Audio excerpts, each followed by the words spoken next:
KCR PC Ghosh committee ముందు హాజరయ్యారని MP Chamala Kiran Kumar Reddy అన్నారు.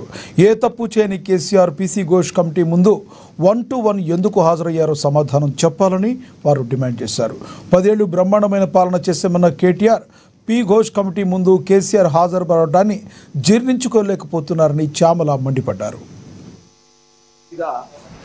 ఈరోజు పీసీ ఘోష్ కమిషన్ ముందు కేసీఆర్ గారు ఇంతకుముందు కూడా గత వారం రోజులుగా చాలామంది ఆఫీసర్లను నాయకులను కాళేశ్వరం ప్రాజెక్టుకు సంబంధించినటువంటి అంశాలపై కాళేశ్వరం మేడిగడ్డ బ్యారేజ్ కూలిపోయిన తర్వాత జరిగిన సంఘటనలు, అంతకుముందు బీఆర్ఎస్ ప్రభుత్వం తీసుకున్నటువంటి ప్రాజెక్ట్ రీడిజైన్ల మీద నిర్ణయాల మీద ఈరోజు ఘోష్ కమిషన్ ముందు హాజరు కావాల్సినటువంటి పరిస్థితి, దౌర్భాగ్య పరిస్థితి గత ప్రభుత్వంలో బీఆర్ఎస్ పాలనలో జరిగిన అవకతవకల వల్ల జరిగింది.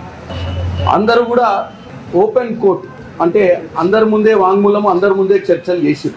మరి కేసీఆర్ గారికి ఏ తప్పు చేయని కేసీఆర్ గారు 1-to-1 ఎందుకు అడిగిర్రో కమిషన్ ముందు 1-to-1 మాట్లాడుతాను. నేను అందరినీ బయటికి పంపించాల్సిన అవసరం ఎందుకు వచ్చిందో మరి కేసీఆర్ గారే చెప్పాలి. ఎందుకంటే ఏ తప్పు చేయని కేసీఆర్ గారు 10 సంవత్సరాల బ్రహ్మాండమైన పాలన, వాళ్ళ కొడుకు కేటీఆర్ గారు ఇందాకనే బయటకు వచ్చి ఆ నడి రోడ్డు మీద తండ్రిని కమిషన్ ముందు హాజరు కావడాన్ని జీర్ణించుకోలేక పిచ్చి కుక్కలాగా మెయిన్ రోడ్డు మీద మెరుగుతుండు. ఈ ప్రభుత్వానికి ఏ కుట్ర చేయాల్సిన అవసరం లేదు.